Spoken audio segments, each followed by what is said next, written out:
दोस्तों आज मैं आपके लिए एक ऐसा नुस्खा लेकर आया हूं जिसे जानकर आप हैरान रह जाएंगे। अगर आप उन लोगों में से हैं जिनके शरीर में शुक्राणुओं की संख्या जो है कम होती जा रही है, उनकी क्वालिटी भी कमज़ोर हो रही है, जिससे कि वह अपने पार्टनर को सेटिस्फाई नहीं कर पाते, क्योंकि आपकी उम्र जो है 40-45 के पार हो चुकी है। तो उनके लिए खासकर मैं नुस्खा लेकर आया हूं। इस नुस्खे में हम एक ऐसा चीज़ का इस्तेमाल करेंगे, एक चुटकी सफ़ेद चीज़ की, जो इस नुस्खे को चार चांद लगा देगी और 10 गुना ज़्यादा शक्तिशाली बना देगी। इस नुस्खे में हमें बाहर से कुछ नहीं खरीद कर लाना, हमारे घर पर ही मौजूद चीज़ों से ये नुस्खा बन जाएगा। और इसे हमने पीना कैसे है या इसको खाना कैसे है, वो भी इस वीडियो के अंत में आपको पता चल ही जाएगा। तो वीडियो को बिल्कुल स्किप मत कीजिएगा और अंत तक अवश्य देखिएगा कि इस नुस्खे को हमने कैसे बनाना है और इसको इस्तेमाल कैसे करना है। इस नुस्खे को बनाने के लिए हमें, जो मैंने आपको सफ़ेद एक चुटकी चीज़ बताई है, उसके अलावा हमें 2 तरह की ये पत्तियों की आवश्यकता होगी। ये ग्रीन पत्तियां हैं, ये आपको अपने घर पे बहुत से लोगों ने गमलों पे भी लगा रखी होती हैं, नहीं तो ये बड़ी आसानी से आपको मिल जाएंगी अपने आसपास आपके पार्क में या लगी हुई होती हैं। और इस नुस्खे को कैसे बनाना है वो एक ख़ास टेक्निक है बनाने की, तो वह जान लेते हैं कि हमने उसके लिए और हमें क्या क्या चाहिए इन दोनों पत्तियों के अलावा। चलिए, सबसे पहले हम लेंगे 1/4 चम्मच जीरे का और 1/4 चम्मच ही हम लेंगे अजवाइन का, और इसको हम सबसे पहले हल्का सा ड्राई रोस्ट करेंगे। चलिए, ये जो मसाले हैं इनको मैं रोस्ट कर लेता हूँ, हल्का सा ड्राई रोस्ट, ताकि ये अच्छी तरह से पिस जाए। ये जीरा और अजवाइन दोनों मैंने डाल दिए हैं, इनको बस 30 सेकंड के लिए हम रोस्ट करेंगे। इसमें से जब खुशबू आनी शुरू हो जाए तो हम इसको अपनी गैस की फ्लेम को बंद कर देंगे। याद रखिएगा, इसको हमने जलाना नहीं है, बिल्कुल सिर्फ मात्र 30 सेकंड में ही ये भून जाएंगे। बस इसमें से अच्छी खुशबू आनी शुरू हो गई है, बस इतना ही हम इनको ड्राई रोस्ट करेंगे और थोड़ा सा इनको हम ठंडा होने देंगे। चलिए, तब तक हम अपने नुस्खे की बाकी चीज़ें तैयार कर लेते हैं, इसको ठंडा होने देते हैं। चलिए, जब तक हमारे जो ड्राई रोस्ट किए हुए मसाले हैं वो थोड़े से ठंडे हो जाएं ताकि हम उनको कूट पाएँ, तब तक हम इन जो दो पत्तियों का मैंने जिक्र किया था उनको हम इसमें हमाम दस्ते में, छोटे वाले में पीस लेते हैं। तो मैं आपको बता दूं कि ये दोस्तों क्या है। ये जो एक हमारी ये वाली पत्तियां बड़ी आपको दिखा रही हैं, ये है दोस्तों, इसको बोलते हैं मरुआ, और कुछ जगह पर इसको न्याज भोज भी है, तथा और भी इसको कई नामों से जानते हैं। आप बता सकते हैं होंगे कि आपके एरिया में इसको किस नाम से जानते हैं। ये बेसिकली एक बेसिल है, ये तुलसी की ही फैमिली का एक पौधा है जो बहुत ही पौष्टिक होता है और ख़ासकर हमारे डाइजेस्टिव सिस्टम के लिए ये बहुत रामबाण औषधि होती है। तो इसकी हमने लेनी है 4 पत्तियाँ।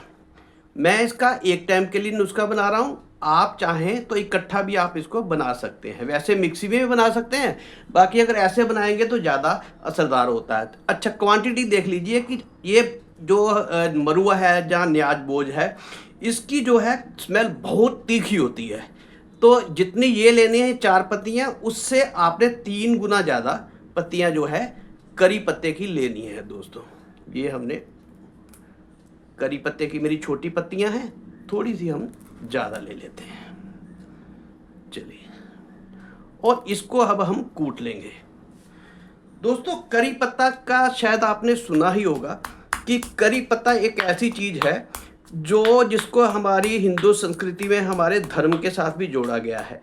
अक्सर लोगों में ये कहावत है कि जो ये करी पत्ता होता है, ये माँ पार्वती ने इसका निर्माण किया था, क्योंकि सभी लोग जानते हैं कि नीम में बहुत ज़्यादा फ़ायदे होते हैं, पर नीम कड़वी होने के कारण बहुत ज़्यादा सभी लोग उसका सेवन नहीं कर पाते। तो लोगों ने माँ पार्वती से ये गुजारिश की कि माँ, हम ये नीम की पत्तियाँ नहीं खा सकते, तो उन्होंने वरदान देकर इन नीम की पत्तियों को जो है वो थोड़ा सा मीठा कर दिया, यानी कि इसकी कड़वाहट जो थी नीम की कम कर दी।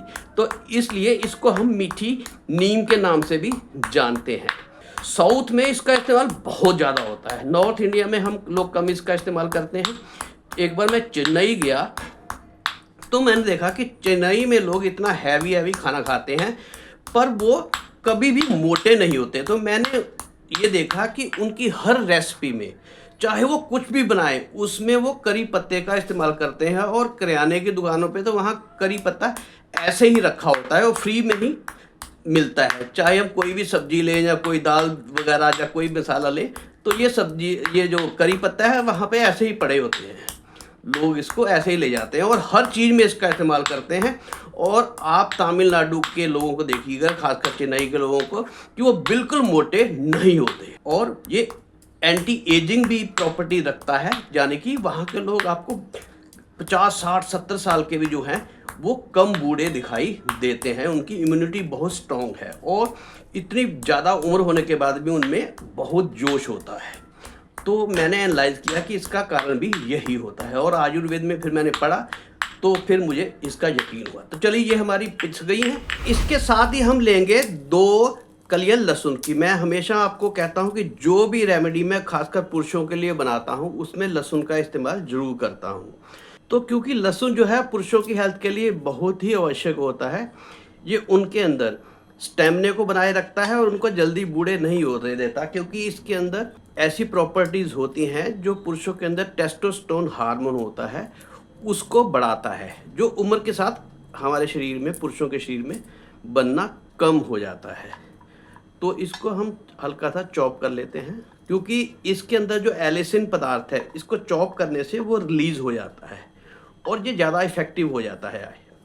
तो इसको हम चॉप करके हम अपने वो जो हमने ये जो 2 पत्तियाँ थी इनको कूट रखा था, इसके अंदर भी मसालों से पहले कूट लेते हैं इसको भी। जो पुरुष हमेशा जवान रहना चाहता है और ज़िंदगी भर अपने पार्टनर को सेटिस्फाई करना चाहता है, वो जीवन में कभी भी लहसुन का इस्तेमाल ना छोड़े, किसी ना किसी रूप में लहसुन का इस्तेमाल करता ही रहे।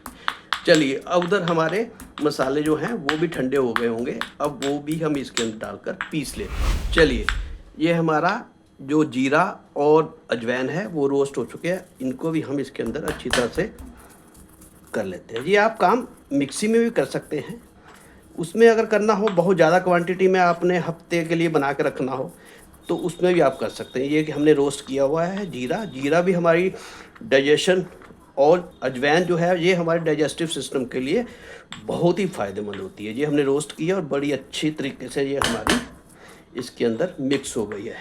अब इसके अंदर हम डालेंगे दोस्तों 1/4 चम्मच ही अनारदाना, ये अनारदाना, और एक छोटी सी पिंच हम इसके अंदर काली मिर्च भी डाल देते हैं, ये छोटी सी काली मिर्च। और अब वो जो सीक्रेट इंग्रेडिएंट मैंने आपको कहा था 1 चुटकी जो डालना है, जो इस नुस्खे को 4 चांद लगाने वाला है, वह सीक्रेट चीज़ है हींग।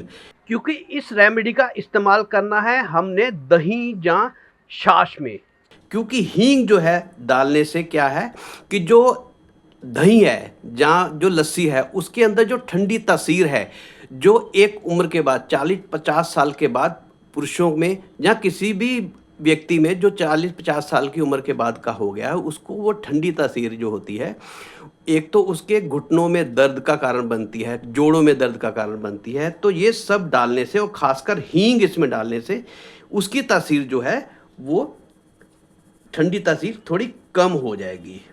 और यही हमें चाहिए कि हमें दही और लस्सी का फ़ायदा तो मिले पर उसका नुकसान ना हो, जो 40-50 साल की उम्र के बाद अक्सर होना शुरू हो जाता है।